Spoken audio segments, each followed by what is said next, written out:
People will associate Quakers primarily in the United States with Pennsylvania, and actually wasn't the first place that Quakers came to in the American colonies.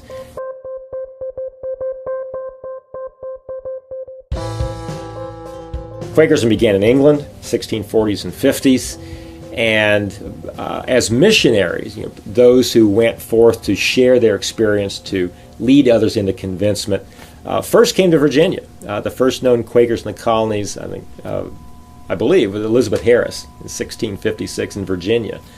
There were Quakers in the Carolinas by the 1660s, and so they were washing ashore in various places, initially as missionaries, carrying the gospel message as friends. But in the 1670s, William Penn was a convinced friend and was offered a tract of land in what we today call Pennsylvania by the King of England, who owed his father, Admiral Penn, a large debt for Admiral Penn's having loaned a significant sum of money for the prosecution of a war. Penn refused to accept the land until he sent his agents over to treat with the Native Americans who actually lived there on how they would live together. And Penn actually bought the land from the Native Americans. 1681, 1682, mythologized in the Treaty of Shackamaxon and paintings by Benjamin West and Edward Hicks and those sorts of folk. But whatever the historical details were, Penn did seek to live peaceably with the Native Americans in what became known as Pennsylvania. Penn didn't call it Pennsylvania. The king said, I want to honor your father by calling it Penn's Woods, Penn's Sylvania, to honor Admiral Penn. And so the name stuck. It became, for William Penn, an opportunity to display what became known as the Holy Experiment, which we understand in two different ways.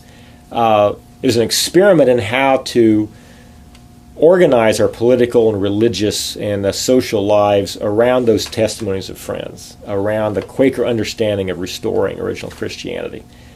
So it would be a place where people could practice their religion freely without the dictates of the crown, where all would be equal in the society, regardless of their class and their religious background, and a place that would not be organized around the military power and might, where anyone who believed in God could run for political office and serve in civil society. But it was also understood to be a place where you go and you would experience the power of that life. Quakers talked about knowing truth experimentally, which meant experientially. So a holy experiment was not just, we're going to try this and see if it works. It was actually, come here and experience what life, living as if the kingdom of God has come on earth as it is in heaven, is like. And many did. So many Quakers settled in the Delaware Valley in Pennsylvania because of that. So it wasn't as a refuge. Folk didn't flock to the colonies to escape persecution.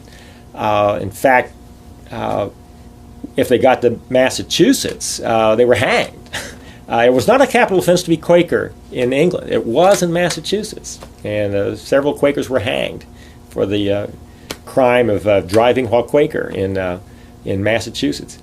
They came to bear truth, to bear witness, and before long, almost half of the original American colonies had Quaker majorities, or Quaker in government. Rhode Island, Jersey, Delaware, Pennsylvania, and the Carolinas all had significant Quaker governments leadership well into the early 1700s. Then from that center of the Delaware Quaker Valley Quaker culture, friends started spreading out as it got expensive there or crowded there. In the mid-1700s, Quakers went down the Shenandoah Valley into the Carolinas, went north, went west. They hit the Appalachian Mountains and headed south, eventually over the Appalachians and into Ohio, Indiana,